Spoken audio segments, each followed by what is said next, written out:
창세기 48장 1절에서 7절의 말씀 우리 한 목소리로 읽겠습니다.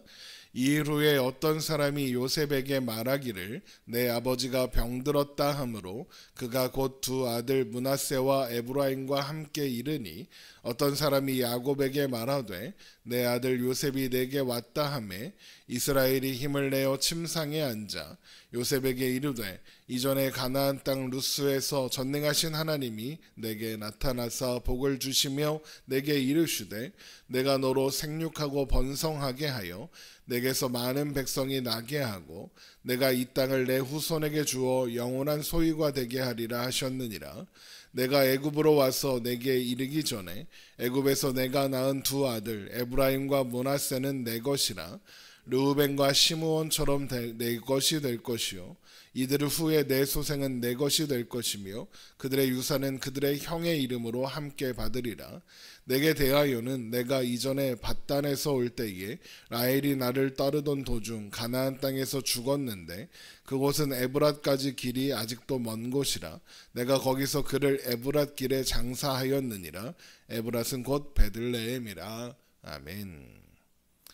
야곱이 자신의 마지막을 직감하고 요셉을 불러서 자신이 죽으면 가나안에 있는 조상의 묘지에 장사하라고 당부하고 얼마 지나지 않아 야곱의 건강은 급격히 쇠약해져 갔습니다. 그러던 어느 날 야곱의 몸이 평소보다 안 좋아지자 가족들은 요셉에게 이 사실을 알렸고 요셉은 급히 그의 두 아들 므낫세와 에브라임을 데리고 아버지에게로 가게 됩니다. 창세기 48장 1절입니다. 이일 후에 어떤 사람이 요셉에게 말하기를 내 아버지가 병들었다 하므로 그가 곧 두 아들 므낫세와 에브라임과 함께 이르니.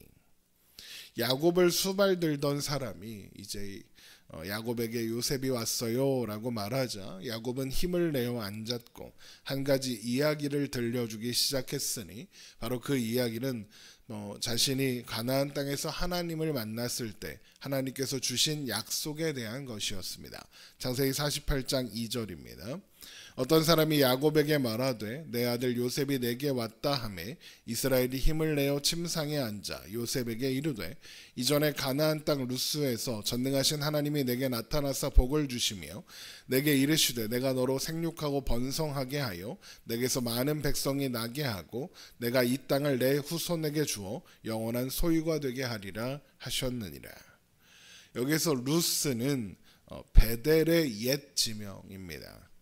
하나님은 그곳에서 야곱에게 아브라함과 이삭에게 주신 약속을 동일하게 주시면서 어디로 가든지 그와 함께 하겠다라고 약속하셨죠. 야곱은 바로 이 일을 요셉에게 알려주는 겁니다. 그러면서 야곱이 그의 생의 마지막에 이런 말을 하는 이유가 무엇인지 우리는 생각해 보아야 하는 겁니다. 그것이 왜 이 마지막 말을 요셉에게 하고 있느냐? 그 말씀, 하나님의 그 약속이 야곱의 삶을 관통하는 가장 중요한 사건이었기 때문에 그렇습니다. 야곱의 삶은 하나님께서 먼저 찾으시고 부르신 삶이었으며 하나님이 그에게 주신 약속으로 인해 살아온 삶이었습니다.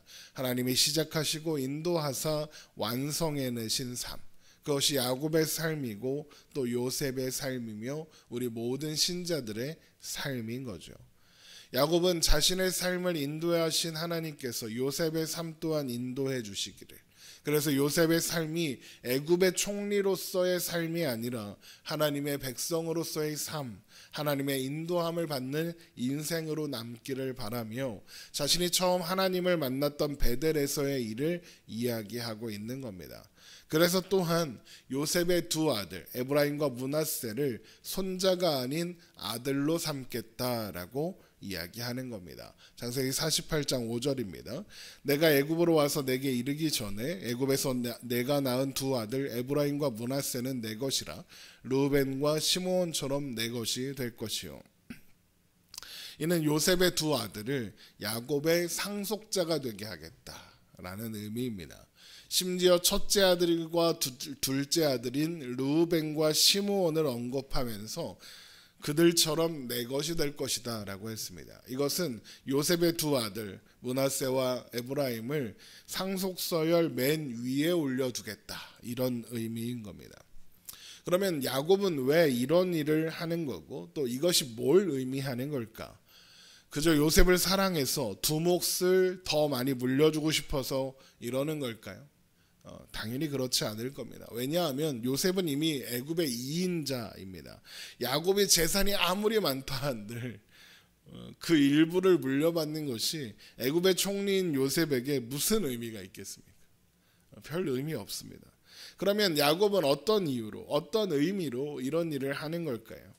바로 요셉의 두 아들 에브라임과 므낫세가 가지고 있는 특수한 성격 때문에 그렇습니다. 요셉의 두 아들이 어떤 사람들입니까? 애굽인 어머니에게서 태어나 애굽에서 자랐습니다. 애굽의 총리의 아들로 자랐죠. 그런 그들이 가지고 있는 스스로에 대한 정체성이 무엇이겠습니까? 애굽의 귀족 아니었겠습니까? 그런데 어느 날 아버지가 가족들을 찾아왔다며 본 적도 없었던 할아버지와 삼촌들을 데리고 온 겁니다. 갑자기 할아버지와 삼촌들이 잔뜩 생긴 겁니다. 그런데 그들은 애굽 사람들이 겸상도 하지 않는 히브리인들인 겁니다. 그러면 요셉의 두 아들이 이 야곱의 가족들, 요셉의 형제들과 아버지를, 할아버지와 삼촌들을 쉽게 받아들일 수 있었을까요? 요셉이 이들을 낳은 것이 7년 풍년 중이었습니다. 그러면 그렇게 계산해 보면, 그리고 야곱과 요셉이 만났을 땐 7년 흉년 중에 2년이 지난 후였습니다. 그러면 요셉의 아들들의 나이는 대략 9살에서 10살 이렇게 왔다 갔다 하는 겁니다. 그리고 나서 17년이 더 흘렀으니 에브라임과 므낫세는 이미 성년이죠. 요셉이 아무리 교육을 잘했다고 해도 살아온 문화와 배경은 쉽게 바꿀 수 있는 게 아닙니다. 야곱은 바로 그런 요셉의 두 아들을 양자로 삼고 야곱의 상속자가 되게 하겠다라고 하는 겁니다. 그러면 그 이유가 뭐겠습니까? 야곱의 상속자가 된다, 이건 단순히 야곱의 재산을 물려받는다, 이 이야기가 아니잖아요. 아브라함과 이삭을 거쳐 야곱에게 주어진 약속의 상속자라는 의미입니다. 그래서 야곱이 먼저 하나님께서 자신에게 주신 약속을 언급하며 확인하는 겁니다. 그 약속이 야곱이 요셉의 두 아들에게 상속해주고 싶은 가장 중요한 유산이라는 거죠. 그러니까 야곱은 그렇게 두 사람에게 너희들은 애굽 사람이 아니라 이스라엘의 아들이다, 이스라엘 사람이다, 하나님의 소유된 백성이다, 하나님의 약속 안에 있는 사람이다 라고 선언한 것이고, 이후에 그들이 사는 삶 또한 그럴 것이라고 선포하는 것이며, 또 그렇게 선언함으로써 애굽에서 태어나 애굽에서 자란, 그래서 애굽인이라는 정체성을 가지고 있을 두 사람을 자신과 함께 하신, 자신을 선택하시고 부르시고 인도하신 하나님께 맡기고 부탁하는 거죠. 자신과 함께 하시고 인도하신 하나님께서 또한 그들과 함께 하시며 인도해 주시기를 바란다라는 기도 같은 겁니다. 그래서 야곱이 에브라임과 므낫세를 축복하고는 이런 말을 하는 겁니다. 창세기 48장 21절을 봅니다. 이스라엘이 요셉에게 또 이르되 나는 주구나 하나님이 너희와 함께 계시사 너희를 인도하여 너희 조상의 땅으로 돌아가게 하시려니와 합니다. 이제 다음 시간에 살펴보겠지만 요셉의 두 아들 에브라임과 므낫세를 축복하며 이런 말을 하는 겁니다. 이게 무슨 의미겠습니까? 요셉의 아들들이 있어야 할 곳은 애굽이 아니라 가나안이라는 거고, 하나님께서 그들을 신실하게 인도하사 그리로 데리고 가실 거다라는 겁니다. 그래서 또한 요셉의 아들들이 또 태어난다면 그들 또한 그들의 형의 이름으로, 에브라임과 므낫세의 이름으로 그 약속 안에 들어갈 것이다 라고 선언하는 겁니다. 창세기 48장 6절입니다. 이들 후에 내 소생은 내 것이 될 것이며 그들의 유산은 그들의 형의 이름으로 함께 받으리라. 이런 야곱의 바람은 에브라임과 므낫세가 이스라엘 12지파 중 가장 큰 규모의 지파를 이루고 가나안의 가장 큰 땅을 차지하여 가장 영향력 있는 지파가 되는 것을 통해 이루어집니다. 이것이 야곱이 요셉의 두 아들을 양자로 삼아 그의 상속자로 되게 하겠다고 하는 이유인 겁니다. 그리고 나서 야곱은 요셉의 어머니 라헬이 묻힌 곳을 알려줍니다. 창세기 48장 7절입니다. 창세기 48장 7절. 내게 대하여는 내가 이전에 밧단에서 올 때에 라헬이 나를 따르던 도중 가나안 땅에서 죽었는데 그곳은 에브랏까지 길이 아직도 먼 곳이라 내가 거기서 그를 에브랏 길에 장사하였느니라. 에브랏은 곧 베들레헴이라. 이것은 단순히 야곱이 요셉에게 어머니가 묻힌 것을 알려주는 그런 의미가 아닙니다. 요셉도 어머니가 돌아가실 때 함께 있었고 함께 장례를 치렀습니다. 베냐민이 태어나는 걸 요셉도 보았습니다.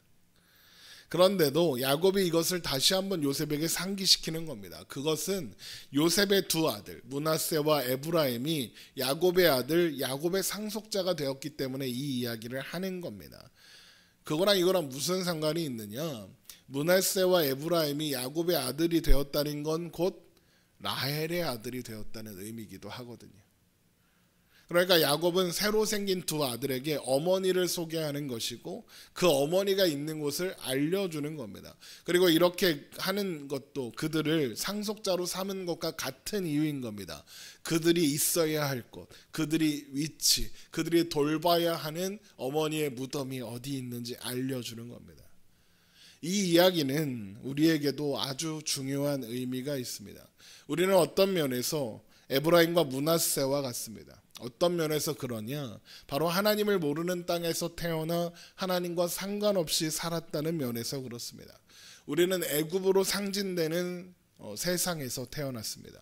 그렇게 죄와 사망의 권세가 다스리는 곳에서 자랐습니다. 그렇게 우리는 그곳이 집인 줄 알았고 그것이 우리의 정체성인 줄 알고 살았습니다. 그런데 어느 날 예수님께서 우리를 찾아오셨고 우리가 있어야 할 곳은 여기가 아니라 하나님 나라라고, 우리가 지금 이곳에 사는 것은 잠깐 나그네로 사는 것일 뿐 본향은 따로 있다고 가르쳐 주신 겁니다. 그리고 약속하셨습니다. 우리는 반드시 그 본향으로 돌아가게 될 거라고. 주님께서 우리를 그곳에서 우리를 맞아 드리겠다고 말입니다.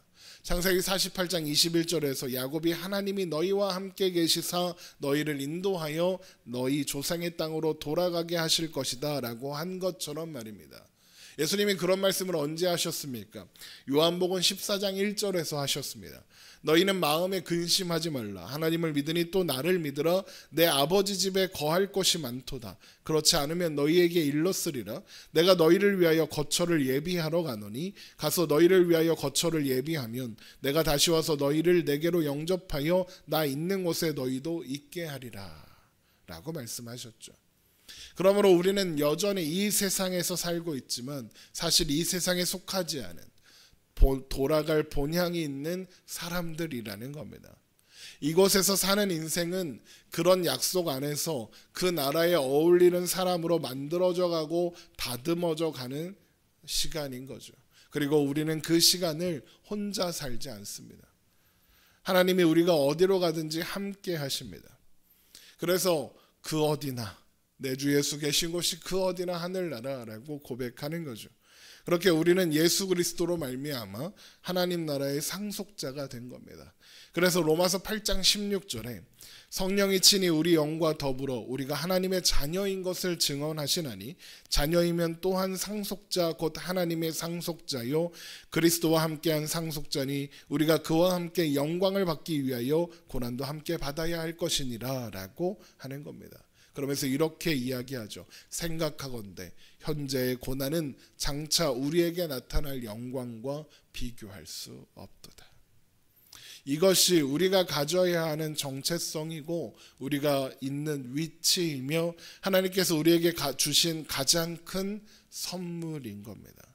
여러분 이것을 기억하며 오늘도 믿음의 상속자 된 사람으로 장차 우리에게 나타날 영광을 바라보며 오늘을 살아가는 하나님 나라를 사는 우리가 되기를 주님의 이름으로 축원합니다. 기도하겠습니다.